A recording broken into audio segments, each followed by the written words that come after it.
10 years have passed since the snow took her 10 long years of waking to silence and falling asleep to memories that refused to fade. And though the world moved on, some part of him never left that frozen morning when her footprints vanished into the trees. He stopped believing in signs, in miracles, in second chances.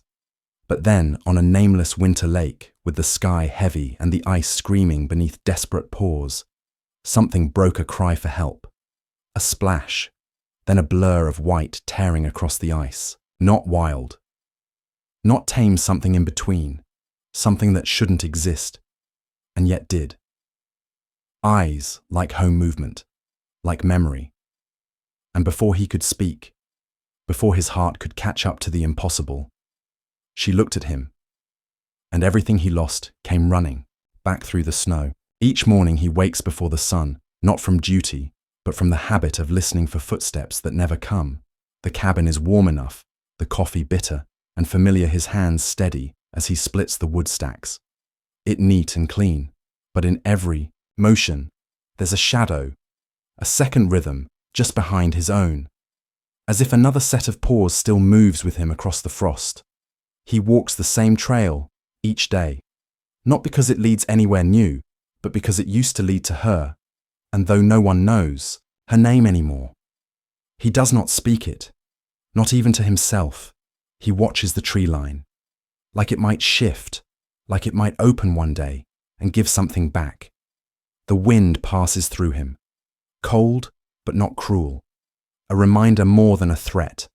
And some nights, when the fire is low and the world beyond the windows turns to silver, he swears he hears breathing, not his, not the wind, but steady, slow and close, as if time itself is circling back, trying to return something he never stopped waiting for. It happened without warning. A sound in the night, a door left ajar, a scent on the wind, and by the time he realized she was gone, the world had already shifted into something colder. He ran through the trees barefoot, shouting, until his voice broke, waited.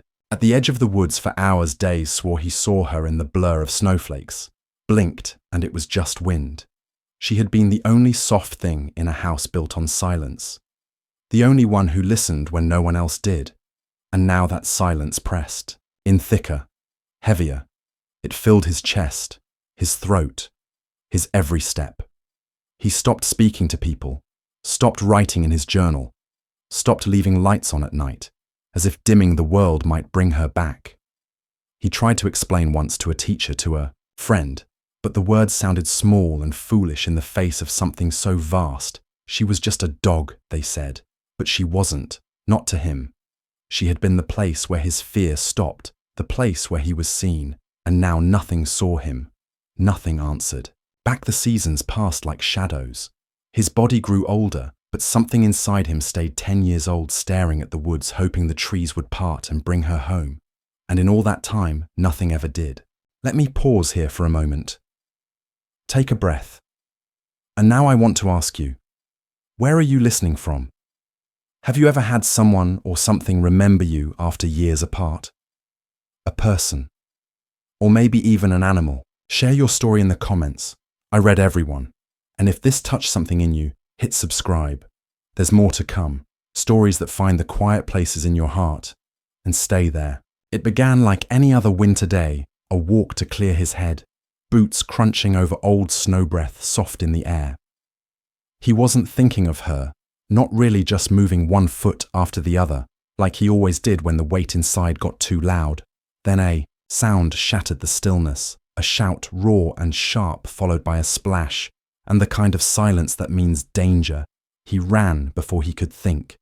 The ice groaned beneath him, thin and wide and deadly, and there in the center, a dog flailing, fighting, slipping under, and a man on the shore crying out helpless.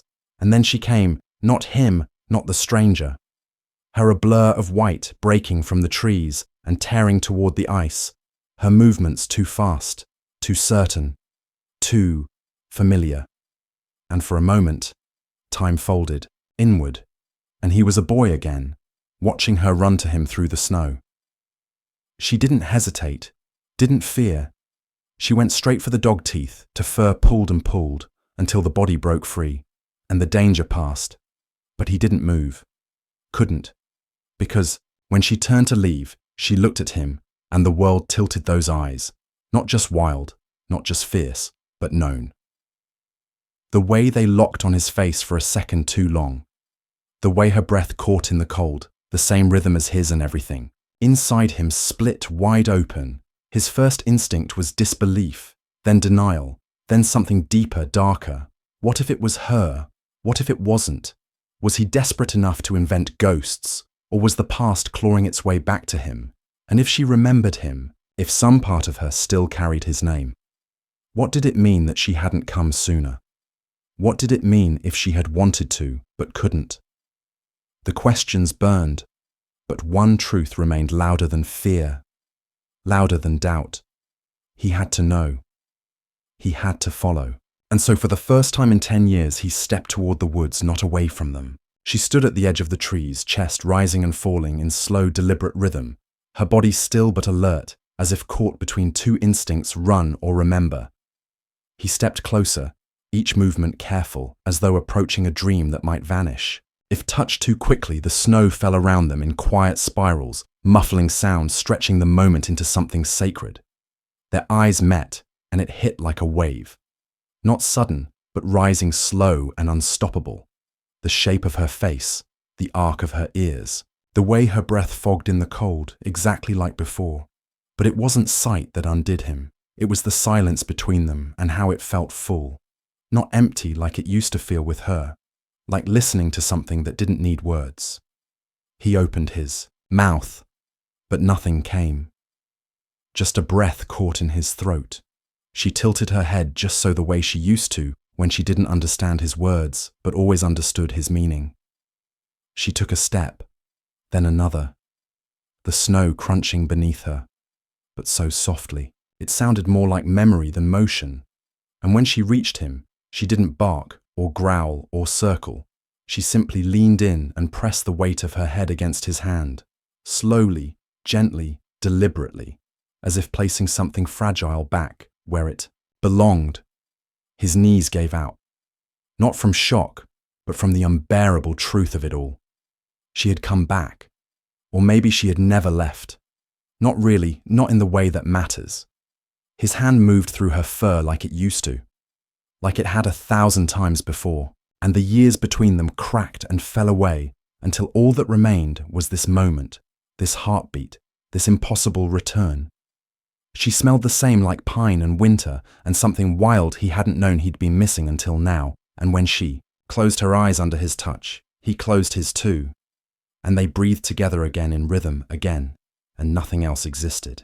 They moved together through the snow, not in haste, but in something quieter, more sacred, the way you walk when the ground beneath you matters again.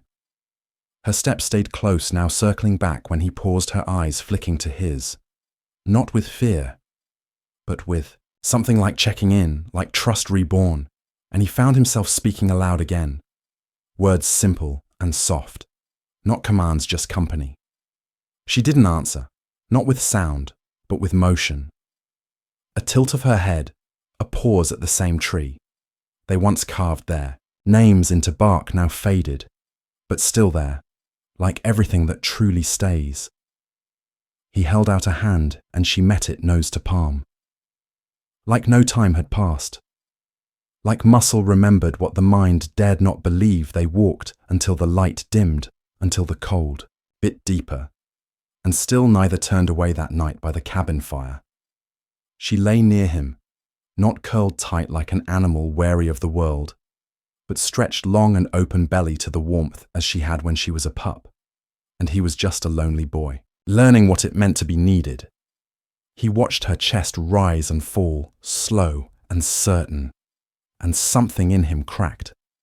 Not from pain this time, but from the unbearable relief of being seen again, fully, truly, without asking. She had remembered not just his face, not just his scent, but his sadness too, and something in her stayed soft for it. They played the next morning in clumsy movements, her tail flicking snow into his face, him laughing louder than he had in years, and though the forest still loomed and the years could never be erased, they no longer stood between them. They were part of the bond now weathered and real and strong enough to hold what comes next. Not a return to what was, but a return to what is. And as she rested her head on his leg, while he whispered stories into the stillness, he finally understood some love doesn't fade. It waits quietly, patiently, in the spaces between. And when it finds you again, it brings you home. Some bonds live in silence, not because they are forgotten, but because they run too deep for words. They survive in the spaces between years, in the way two beings remember each other without trying, without asking. They do not need explanations, or promises, only presence, only breath shared again after too long apart. He is no longer waiting, and she is no longer lost. They are different now. Older, quieter, but not broken. What was once torn is now threaded through with something stronger, made not of what was but of what endured, and in the hush that follows, in the soft weight of her beside him, he understands some love does not end it, only waits for snow to fall and eyes to meet, and the moment when both hearts are ready to begin again.